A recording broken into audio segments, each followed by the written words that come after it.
আসসালামু আলাইকুম।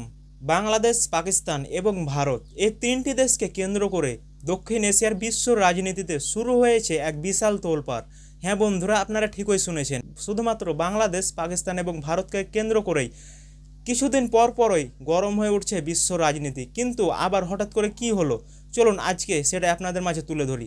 সম্প্রতি পাকিস্তানের ক্ষমতাশীল নেতা উসমানী বলেছেন ভারতকে উদ্দেশ্য করে যে বাংলাদেশের দিকে যদি চোখ তুলে তাকানোরও চেষ্টা করে ভারত, তাহলে ভারতকে কোনো ছাড় দেওয়া হবে না। শুধুমাত্র চোখ তুলে তাকানোর চেষ্টা তো দূরের কথা, যদি ভারত বাংলাদেশের বিরুদ্ধে বাজে কোনো উদ্দেশ্য নিয়ে যদি এগোনোরও চেষ্টা করে, তাহলে পাকিস্তানের যত মিসাইল আছে সেসব মিসাইলগুলো পড়বে ভারতের জমিনে। কিন্তু হঠাৎ করে পাকিস্তান কেন বাংলাদেশের পক্ষ নিয়ে ভারতের বিপক্ষে এত কঠোর হুঁশিয়ারি দিলেন? এটা কি আসলে পাকিস্তানকে বাংলাদেশের হয়ে হুঁশিয়ারি দিচ্ছেন, নাকি শুধুমাত্র ভারতকে রাজনৈতিকভাবে চাপে রাখার চেষ্টা করছেন? তো এ বিষয়টা যদি আপনাদেরকে জানতে হয়, তো চলুন সেই বিষয়গুলো হলো, একদিক দিয়ে যদি দেখতে যান তাহলে পাকিস্তান কিন্তু মুসলিম রাষ্ট্র, অন্যদিকে বাংলাদেশও কিন্তু মুসলিম রাষ্ট্র। বাংলাদেশে কিন্তু মুসলিম সংখ্যা অনেক বেশি, এমনকি পাকিস্তান তো মুসলিম দেশ, প্রত্যেকেরই জানা বিষয়।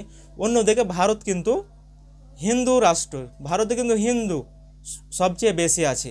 তো অনেকে মনে করছে যে ভারতে হিন্দু বেশি আছে তাই বলে পাকিস্তান ভারতকে দেখতে পারছে না, এবং বাংলাদেশের দিকে যদি চোখ তুলে তাকানোর চেষ্টা করে ভারত, তাহলে বাংলাদেশে তো মুসলিমরা বেশি আছে, মুসলিম দেশ।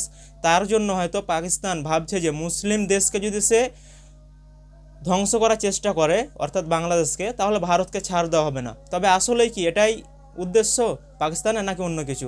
আসল ব্যাপারটা হলো এটা কিন্তু কখনো না। আপনারা যদি অন্য বিষয়গুলো দেখেন, সেটি হলো যে পাকিস্তানের সাথে কিন্তু ভারতের সম্পর্কটা খুব একটা ভালো না। ভালো না বলতে, কাশ্মীরের পহেলগামে যে একটি সন্ত্রাসী হত্যাযজ্ঞ হয়েছিল সেটা কিন্তু আপনাদের প্রত্যেকেরই জানা। এর আগেও কিন্তু অনেক ঘটনা ঘটেছিল, কিন্তু কাশ্মীরের ঘটনার পর থেকে এই পাকিস্তান এবং ভারতের সম্পর্কটা কিন্তু আরও একেবারে এই দূরত্ব হয়ে গিয়েছে আর কি। তো এখন হঠাৎ করে বাংলাদেশকে কিন্তু ভারত দেখতে পাচ্ছেন, এটা কিন্তু আপনারা প্রত্যেকে জানেন। বাংলাদেশের কিন্তু ভালো চায় না ভারত, এটা আপনাদের প্রত্যেকেরও জানা বিষয়। কারণ স্বৈরাচারী শেখ হাসিনা যখন বাংলাদেশ থেকে পালিয়ে গিয়েছে, তারপর থেকে ভারত সবসময় চায় বাংলাদেশের ক্ষতি করতে। এটা কিন্তু আপনাদের অজানা বিষয় নয়।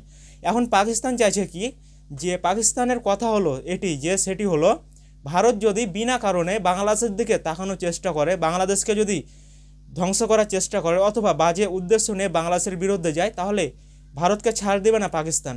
আর এখান থেকে কিন্তু অনেকে অনেক কথাই বলছে। তো আসলে এটা রাজনৈতিক চাপ, নাকি সত্যি সত্যি পাকিস্তান ভারতের পক্ষ নিচ্ছে, এটা কিন্তু পাকিস্তান নিজেই ভালো জানে। তো অন্যদিকে যদি আপনারা দেখতে যান যে বাংলাদেশের অবস্থান বিশ্ব মঞ্চে কেমন, সেটি হলো বাংলাদেশ যে একটি শক্তিশালী অবস্থান করে নিয়েছে এই বিশ্ব রাজনীতিতে, সেটা কিন্তু আর বুঝতে বাকি নেই। অন্যদিকে পাকিস্তান চাইছে যে বাংলাদেশের পক্ষ নিয়ে সবসময় থাকতে, বাংলাদেশকে রক্ষা করতে। এমনকি শুধু যে পাকিস্তান সেটা কিন্তু নয়, চীনও কিন্তু বলেছে যে, চীন সরাসরি বলে দিয়েছে বাংলাদেশের দিকে যদি ভারত চোখ তুলে তাকানোর চেষ্টা করে, অথবা বিনা কারণে বাংলাদেশে যদি তারা আক্রমণ করে, তাহলে চীনও কিন্তু ভারতকে ছাড় দেবে না। তাহলে বুঝতে পারছেন যে বাংলাদেশের অবস্থানটা কিন্তু বেশ শক্তিশালী হয়ে উঠেছে বিশ্ব রাজনীতিতে। তো এখান থেকে একটা কথাই বোঝা যায় যে ভারত কিন্তু সবসময় চায় বাংলাদেশের ক্ষতি করতে। এমনকি বাংলাদেশ সীমান্ত থেকে যখন তখনই কিন্তু একটি বিষয় দেখা যায়, সেটা হলো বিনা কারণে বাংলাদেশে প্রবেশ করে, কিন্তু বাংলাদেশের মানুষকে আবার সে ধরে নিয়ে যায় অকারণেই। অন্যদিকে পাকিস্তান হঠাৎ করে এমন কঠোর সিদ্ধান্ত নিয়ে নিয়েছে, আর এটাকে কেন্দ্র করে কিন্তু বিশ্ব রাজনীতিতে এক বিশাল তোলপাড় শুরু হয়ে গিয়েছে। সেই সাথে ইসরায়েল এবং ফিলিস্তিনের কথা যদি আপনাদেরকে বলতে যাই, এখন কিন্তু ডোনাল্ড ট্রাম্পও কিন্তু একটি এই সিদ্ধান্ত নিয়েছেন, সেটি হলো যে ইসরায়েল ফিলিস্তিনের উপরে আর হামলা চালাবে না। এর মধ্যে কিন্তু যুদ্ধবিরতি চলছে, তারপরও ইসরায়েল কিন্তু ফিলিস্তিনের উপরে হামলা চালাচ্ছে। আর সেই সাথে কিন্তু এটা দেখার পরে ডোনাল্ড ট্রাম্প বলেছেন যে 10টি মুসলিম দেশ থেকে একটি বাহিনী গঠন করবে, এবং সেই বাহিনীটি ফিলিস্তিনে যাবে। ফিলিস্তিনে যাওয়ার পরে গাজাবাসীর হয়ে তারা কাজ করবে আর কি। আর এমনকি ডোনাল্ড ট্রাম্পের সাথে কিন্তু, অর্থাৎ আমেরিকার সাথে কিন্তু ভারতের সম্পর্ক এখন খুব একটা ভালো নয়। আর সব দিক দিয়ে বিবেচনা করে দেখতে গেলে ভারত কিন্তু এখন একা হয়ে পড়েছে। আর অন্যদিকে ভারত কিন্তু সবসময় চাইছে যে বাংলাদেশকে ধ্বংস করতে। তার তো কাজও এটা, বাংলাদেশকে যদি সে পায় তাহলে তো ছাড় দেবে না, এটা কিন্তু বুঝতে পারছেন। অন্যদিকে ডোনাল্ড ট্রাম্প কিন্তু ভারতকে ছেড়ে দিয়েছে, তাদের সাথে সম্পর্ক খুব একটা ভালো নেই। আরেক দিকে দেখতে গেলে পাকিস্তানের সাথে কিন্তু ভারতের সম্পর্ক ভালো নেই। শুধু যে পাকিস্তান সেটা কিন্তু নয়, চীনের সাথেও কিন্তু ভারতের সম্পর্ক খুব একটা ভালো নেই। এখন সব দিকের বিষয়গুলো যদি আপনারা একজোট করেন তাহলে সব দিক থেকে কিন্তু ভারত একেলা হয়ে গিয়েছে। এখন যদি ভারত এই যে চেষ্টাগুলো চালাচ্ছে, তাদের যে কুবুদ্ধি এমনকি বাজে উদ্দেশ্য এগুলো যদি প্রয়োগ করারও চেষ্টা করে বাংলাদেশের উপরে, তাহলে কিন্তু সেটা কখনো তাদের খাটবে না।